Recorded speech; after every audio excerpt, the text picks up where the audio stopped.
அஸ்ஸலாமு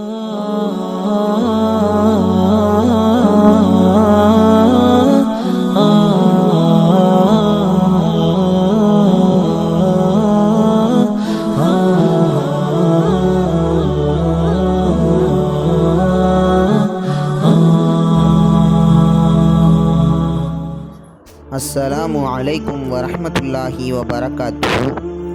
இப்போ நாம் இப்னு கசீரில் இதுவரைக்கும் அஊது பில்லாஹி மினஷ் ஷைத்தானிர் ரஜீமில் அஊது பில்லாஹ் வரைக்கும் நம்ம பார்த்தோம். இப்போ ஷைத்தான் அப்படிங்கிற ஹெட்லைனில் என்னென்ன விஷயங்கள் சொல்லப்பட்டிருக்கு, என்னென்ன விளக்கங்கள் இருக்குங்கிறத நம்ம பார்க்கலாம். இப்போ ஷைத்தான் அப்படின்னா அரபி மொழியில் ஷைத்தான் அப்படிங்கிற சொல்லு எதுலேருந்து வந்திருக்குன்னு சொன்னால் ஷத்தன அப்படிங்கிற சொல்ல இருந்து பிறந்ததாக இருக்குது அப்படிங்கிறாங்க. இதுக்கு என்ன அர்த்தம்னு சொன்னால் தொலைவில் இருக்கான் அப்படிங்கிற, தொலைவில் உள்ளான் அப்படிங்கிறது தான் இதனுடைய பொருளாக இருக்குது. எதனால் இந்த பொருள் வந்துச்சுன்னு சொன்னால் ஷைத்தான் அவன் செஞ்ச அந்த பாவத்துடைய காரணத்தினால எல்லா நன்மைகளையும் அவனுடைய கைகளுக்கு எட்டாத தூரத்தில் இருக்கிறதுனால அவனுக்கு இந்த பேர் வந்துருச்சு அப்படின்னு சொல்கிறாங்க. இதில் இன்னொரு கருத்து என்ன சொல்கிறாங்க சொன்னால் ஷைத்தான் அப்படிங்கிற சொல்லு ஷாத்த அப்படிங்கிற சொல்லிருந்து வந்திருக்கு அப்படிங்கிறாங்க. ஷாத்தனா என்ன, கரிந்து போனான் அப்படிங்கிற சொல்லிலிருந்து பிறந்ததாக இருக்குது அப்படின்னும் சொல்லப்படுது. இதில் ஷைத்தான் அப்படிங்கிறது ஷைத்தான் நெருப்பில் இருந்து படைக்கப்பட்டதுனால இந்த பேர் வந்திருக்கலாம் அப்படின்னு சொல்கிறாங்க. இருந்தாலும் முதலாவது சொல்லப்பட்ட ஷத்தன அப்படின்னு சொல்லக்கூடிய அந்த முதலாவது கருத்தை தான் சரியானதாக இருக்குது அப்படின்னு சொல்லப்படுது. ஏன் அப்படின்னு சொன்னால் அது 18வது அடிக்குறிப்பில் அதை பற்றி சொல்கிறாங்க. உமையா பின் அபிசல்த் அந்நாஃபியா அப்படின்னு சொல்லக்கூடிய பழம்பெரும் அரபிக் கவிஞர்களே என்ன பண்ணுறாங்கன்னு சொன்னால் முதலாவது கருத்துப்படி தான் என்ன பண்ணியிருக்காங்க, தங்களுடைய கவிதையே பாடியிருக்காங்க அப்படின்னு சொல்கிறாங்க. இது தப்சீர் இப்னு கசீரில் இதை பற்றி, இந்த கவிதைகளை பற்றியும் இவரை பற்றி இந்த மாதிரி சொல்லப்பட்டிருக்குது.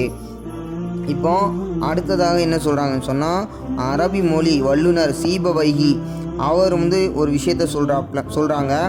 அது என்ன சொல்கிறதுக்கு முன்னாடி முதல்ல சீபவைகி அரபி மொழி வல்லுனர் சீபவைகியை பற்றி அடிக்குறிப்பு என்னென்னு முதல்ல பார்ப்போம்.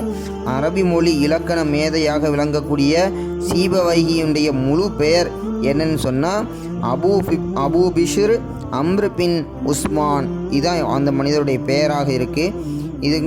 இந்த மனிதருடைய காலம் கிபி 796 இருக்குது. ஈரானில் ஷிராஸுக்கு பக்கத்தில் உள்ள ஃபைலா அப்படிங்கிற ஊரில் பிறந்த இவங்க என்ன பண்ணுறாங்கன்னு சொன்னால் ஈராக்கில் உள்ள ஃபஸ்ராவில் என்ன பண்ணுறாங்கன்னு சொன்னால் வளர்ந்தாங்க.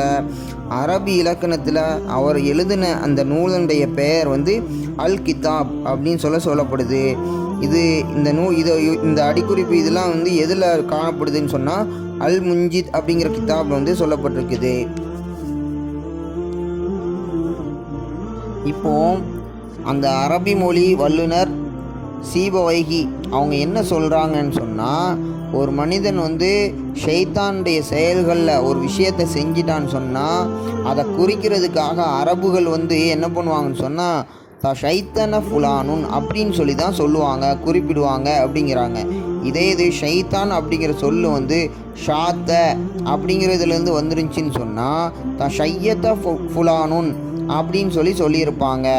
அதனால் ஷைத்தான் அப்படிங்கிறது தொலைவு அப்படின்னு சொல்லக்கூடிய பொருள் கொண்ட அந்த ஷத்தன ஃபுலான் ஷத்தன் அப்படின்னு சொல்லக்கூடிய சொல்லில் இருந்து தான் பிறந்ததாக இருக்குன்னு பிரபலமான அந்த அரபி மொழி வல்லுனர் சீபவைகி அவங்க இந்த கருத்தை சரியான கூற்றாக இருக்குது அப்படின்னு சொல்கிறாங்க. இதனால தான் என்ன பண்ணுவாங்கன்னு சொன்னால் ஜின்னாக இருந்தாலும் மனிதனாக இருந்தாலும் உயிரினங்களில் முரண்டு பிடிக்கக்கூடிய ஒவ்வொரு விஷயத்தையும் என்ன பண்ணுவாங்கன்னு சொன்னால் ஷைத்தான் அப்படின்னு சொல்லுவாங்க. அதாவது ஷைத்தான் மாதிரி பண்ணுறியே, ஷைத்தான் மாதிரி இந்த இது நடந்துக்கிறது அப்படின்னு சொல்லுவாங்க. அதனால் என்ன பண்ணுவாங்கன்னு சொன்னால் இந்த விஷயத்தை ஷைத்தான் சொல்லி என்ன பண்ணுவாங்க, அந்த வார்த்தையை சொல்லி தான் குறிப்பிடுவாங்க. இப்போது இந்த மாதிரி முரண்டு பிடிக்கக்கூடிய விஷயத்திலிருந்து முரண்டு பிடிக்கக்கூடிய பிடிவாதம் செய்யக்கூடியதுலேருந்து விலகி தூரமாக இருக்கிறது தான் என்ன பண்ணுவாங்க, மக்கள் விரும்புவாங்க அப்படிங்கிறது தான் இதனுடைய காரணமாக இருக்குது அப்படிங்கிறாங்க. மனித மற்றும் ஜின் இனத்தின் ஷைத்தான்கள் அப்படின்னு சொல்லி 6வது அத்தியாயம் 112வது வசனத்தில் வந்து இறைவன் வந்து இது குறிப்பிட்டிருக்கிறது வந்து இதுக்கு வந்து சான்றாக இருக்குது அப்படின்னு சொல்கிறாங்க. ஒரு தடவை உமர் ரலியல்லாஹு அன்ஹு அவங்க வந்து என்ன பண்ணுறாங்கன்னு சொன்னால் துருக்கி நாட்டுக்கு ஒரு குதிரை மேலே ஏறி பயணம் செஞ்சாங்க. அப்படி பயணம் செய்யும்போது குதிரை வந்து என்ன ஆகுதுன்னு சொன்னால் ஒரு மாதிரி மிடுக்குத்தனத்தோடு நடக்குது. அதை நடந்தோடனே உமர் ரலியல்லாஹு அன்ஹு இருக்காங்களா, அவங்க வந்து அதை பார்த்துக்கிட்டு அதை ஓங்கி அடிக்கிறாங்க. அடித்தோடனே அது திரும்ப நார்மலாக ஆயிரும்னு நினச்சி அடிக்கிறாங்க. ஆனால் அடித்தோடனே அதனுடைய மிடுக்குத்தனம் இருக்குது, அது இன்னும் அதிகமாகிடுச்சு.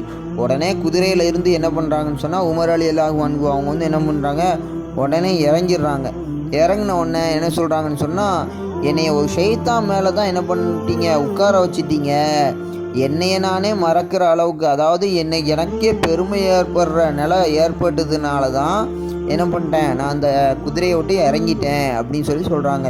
இந்த ஹதீஸோடைய அறிவிப்பாளர், அதாவது 20வது அடிக்குறிப்பில் இதை பற்றி சொல்லியிருக்கு. என்னென்னா, அறிவிப்பாளர் வந்து அஸ்லம் பின் சாலபா ரஹ்மத்துல்லாஹி அலைஹி அவங்க வந்து இந்த ஹதீஸை வந்து அறிவிக்கிறாங்க. இதனுடைய நூல் வந்து தப்சீர் தபரியில் வந்து இருக்குது. இதுக்கப்புறம் அர் ரஜீம் அப்படிங்கிற விஷயத்தை பற்றி சொல்லப்பட்டிருக்குது. அது இன்ஷா அல்லாஹ் அடுத்தடுத்த வீடியோவில் இன்ஷா அல்லாஹ் நம்ம பார்க்கலாம். இன்ஷா அல்லாஹ். அஸ்ஸலாமு அலைக்கும் வரஹ்மத்துல்லாஹி வபரகாத்துஹு. நாம் ஒவ்வொரு இப்னு கசீருடைய விஷயத்தில் நம்ம ஒவ்வொரு ஹதீஸையும் பார்த்ததுக்கப்புறம் ஒவ்வொரு வீடியோலையும் நம்ம ஒவ்வொரு 5 கலை சொற்களை நம்ம பார்க்குறோம். இப்போது நாம் ஒரு 5 கலை சொற்களை பார்க்கலாம். 1 குபா. குபா அப்படின்னா மதீனாவில் இருந்து தென்மேற்க இருக்கக்கூடிய 3 கிலோமீட்டர் தொலைவில் இருக்கக்கூடிய ஒரு பழமையான கிராமத்தோட பேர் தான் குபா. இதில் வந்து நபிகள் நாயகம் ஸல்லல்லாஹு அலைஹி வஸல்லம் அவங்க என்ன பண்ணாங்கன்னு சொன்னால், மக்காவில் இருந்து மதீனாவுக்கு நாடு திறந்து என்ன பண்ணுறாங்க, ஹிஜ்ரத் செய்யும்போது இங்கே தங்கி என்ன பண்ணுறாங்கன்னு சொன்னால் சிறிய அளவில் ஒரு தொழக்கூடிய இடத்த வந்து என்ன பண்ணுறாங்க, அமைக்கிறாங்க. தொழணும் அப்படின்னு சொல்லி ஒரு சின்னதாக ஒரு இடத்த வந்து அமைக்கிறாங்க. அது பிற்காலத்தில் பின்னாடி அது என்ன ஆகுதுன்னு சொன்னால், அங்கே உள்ளவங்களால் பள்ளிவாசல் ஒன்று எழுப்பப்பட்டு அதை வந்து என்ன பண்ணுறாங்கன்னு சொன்னால் மஸ்ஜிது குபா, அதாவது குபா பள்ளிவாசல் அப்படின்னு சொல்லி சொல்கிறாங்க. 2வதாக இருக்குது குர்ஆன். குர்ஆன்னா எல்லாருக்கும் தெரிந்த ஒரு விஷயம்தான். இறுதி இறைமறை, அதாவது உலக மக்கள் யாவருக்கும் வழிகாட்டக்கூடிய ஒரு இறுதி இறை தூதர் முஹம்மது ஸல்லல்லாஹு அலைஹி வஸல்லம் அவங்களுக்கு வானவர் ஜிப்ரீல் அலைஹிஸ்ஸலாம் அவங்க மூலமாக இறைவன் அருளிய ஒரு வேதம் தான், இறுதி இறை வேதம் தான் குர்ஆனாக இருக்குது. இதனுடைய விஷயங்கள் என்னன்னு சொன்னால் 114 அத்தியாயங்களும் 6666 வசனங்களையும் கொண்டதாக குர்ஆன் வந்து இருக்குது. இதில் வந்து 30 பாகங்கள் அமைக்கப்பட்டதாக இருக்குது. குர்ஆன் அப்படிங்கிற அரபி சொல்லுக்கு என்ன அர்த்தம் சொன்னால், ஓதப்படக்கூடியது, ஒருங்கிணைக்கப்பட்டது அப்படிங்கிறது இந்த இதனுடைய குர்ஆனுக்கு பொருளாக இருக்குது. இப்போது 3வதாக இருக்கு குறைஷி. குறைஷி அப்படின்னா குறைஷியர் அப்படின்னு சொல்லுவாங்க. இறை தூதர் இஸ்மாயில் அலைஹிஸ்ஸலாம் அவங்களுடைய வழித்தோன்றல்களில் நல்ரு பின் கினானா அப்படிங்கிறவங்களுடைய சந்ததிகளாகிய இருக்கக்கூடிய அரபு இனத்தவங்களுக்கு பேர் தான் குறைஷி, அதாவது குறைஷியர் அப்படின்னு சொல்லுவாங்க. நபி முஹம்மது ஸல்லல்லாஹு அலைஹி வஸல்லம் அவங்க வந்து இந்த குறைஷி குலத்தை சேர்ந்தவங்களாக தான் இருக்காங்க. அடுத்தது 4வதாக இருக்குது குனூத். குனூத் அப்படின்னா உள்ளச்சம் அப்படிங்கிறது இதனுடைய சொற்பொருளாக இருக்குது.